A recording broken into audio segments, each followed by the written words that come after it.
Comedian Jon Stewart is catching a lot of heat for basically telling his audience the truth during his return to The Daily Show.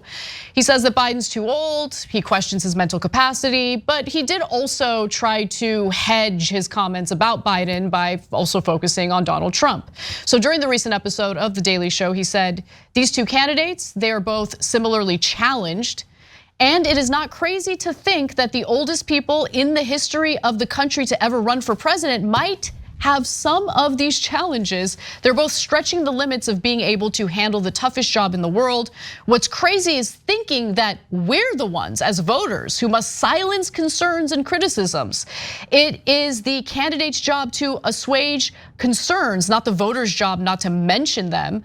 We have two candidates who are chronologically outside the norm of anyone who has run for the presidency in the history of this country, breaking the record that they set.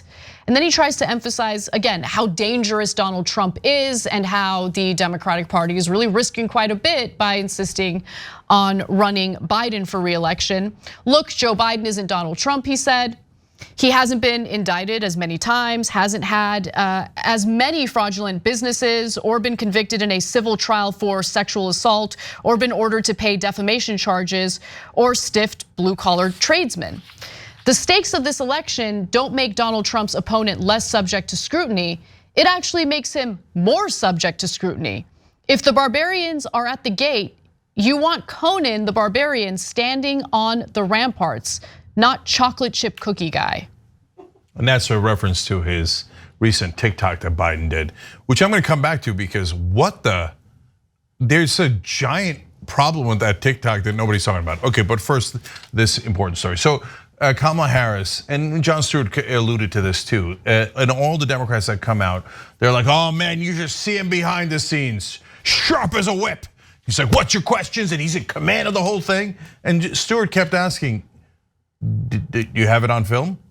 Can anybody see that? Because that's not the Biden we see. If the Biden behind the scenes is this amazing superhero, wouldn't it be amazing if he showed that in front of the scenes? No, and of course through comedy, what he's pointing out is, of course there's no scenes behind what you see where Biden is incredible and young and dynamic and in charge. It's absurd, they're all lying. It's so obvious, and look at Kamala Harris, what a terrible actor she is. The way that the president's demeanor in that report was characterized could not be more wrong on the facts, and clearly politically motivated, gratuitous.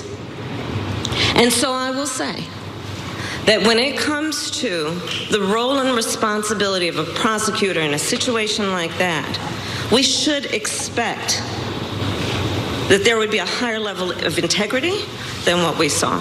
Okay, now in terms of Stewart's why people are so mad at Stewart, I think there's two reasons why.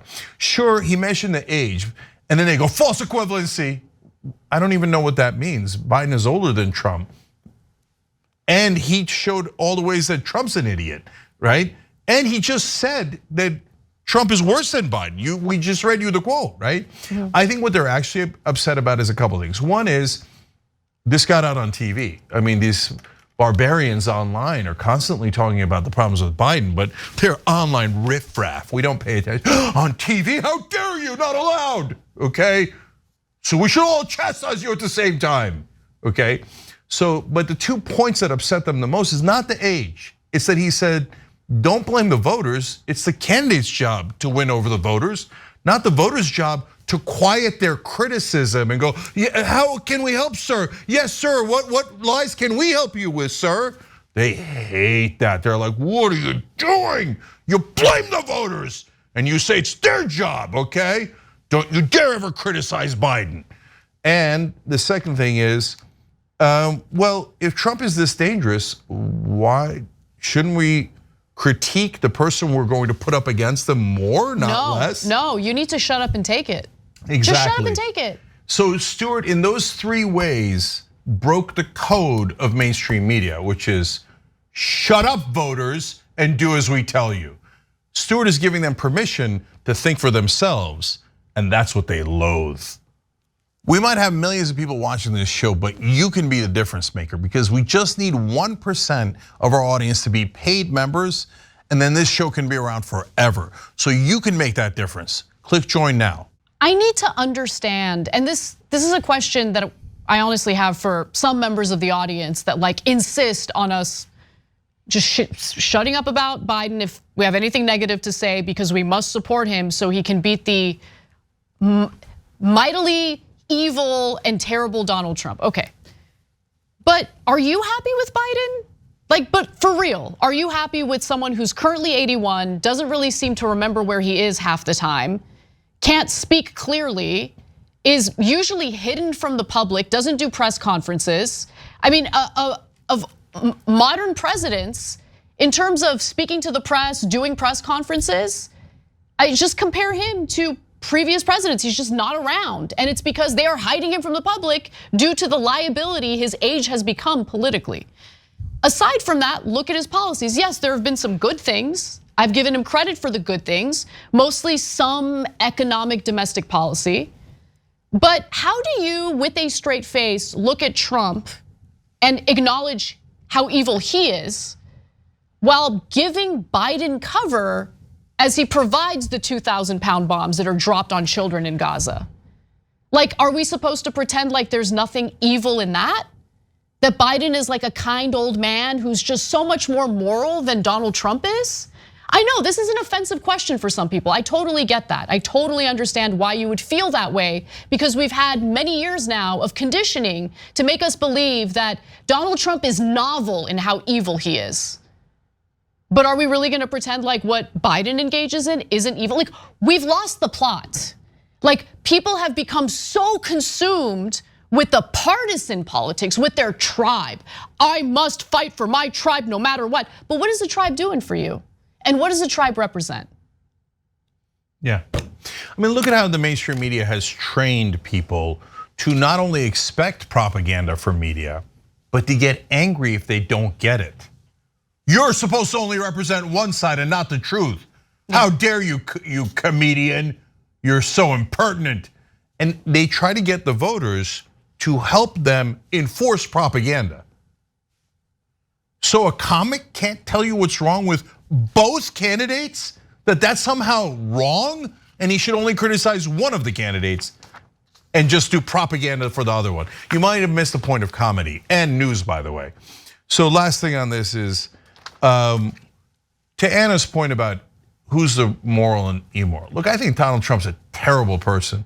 I think he's a con man. He's conned everyone who's ever trusted him. And we've talked endlessly about it here. And I can't believe MAGA has fallen for this con man, right? Populist instinct against corruption. Horrible decision in backing one of the most corrupt guys in American politics. But if you say because of that, Joe Biden is innocent on everything, that's just doesn't make any sense logically. You have to analyze, okay, but how is Joe Biden? And unfortunately, in American politics, the media has also trained you. When our politicians vote for murder, it's fine, ignore it, don't look. So we send bombs and 4 billion a year, and now an extra 14 billion that we want to send to kill more innocent Palestinians. There's already 28,000 dead, over 12,000 kids dead. But they say no. If you say Joe Biden is evil for doing that, he's evil. You're never allowed on TV. That is an illegitimate, non-credible point of view when everyone has decided that the propaganda is Joe Biden is a sweet, lovable old man who's so much better than Donald Trump. But he's not. But he's look, he's better in that Trump nearly ended democracy. That's not hyperbole. He had a fake elector plot, that's real. But don't tell me he's sweet. Don't tell me he's such an awesome moral person. No, he's not. He doesn't care about those dead Palestinian children at all. There's 12,000 dead children, and Joe Biden doesn't care 1%. He just today said more money, no checks to Israel. Like no guardrails, we're never going to take a single dollar away, keep murdering more Palestinian children. So you want me to pretend he's a moral person? He's not. He's a terrible, terrible, immoral, sick guy, as almost all of our politicians are. Yeah. Have I broken your little reporter heart by criticizing politicians? Why don't you go kiss their ass again? Yeah, I find it vomitous when I hear the fear mongering coming from the mainstream Democratic Party in regard to Donald Trump as they co-sign what Israel is currently carrying out in Gaza. It's hard for me to take them seriously. It's also hard for me to take them seriously when they make the argument that Donald Trump is a threat to our democracy. He's so dangerous when they're not really acting like it. Because again, if they genuinely felt that, if they really believed that, they wouldn't risk the future of the country by insisting on allowing Biden to run for re-election. But that's what's happening right now. So much so that certain states like Florida won't even allow for Democratic primary elections to take place. That's what's currently transpiring. So ask yourself, is the Democratic Party genuinely terrified of Donald Trump winning and dismantling our democracy? Because it doesn't seem like they are. If you enjoyed this video, that's because of our members. They make us independent, they make us strong, and they make us honest. Become a member today by hitting the join button below.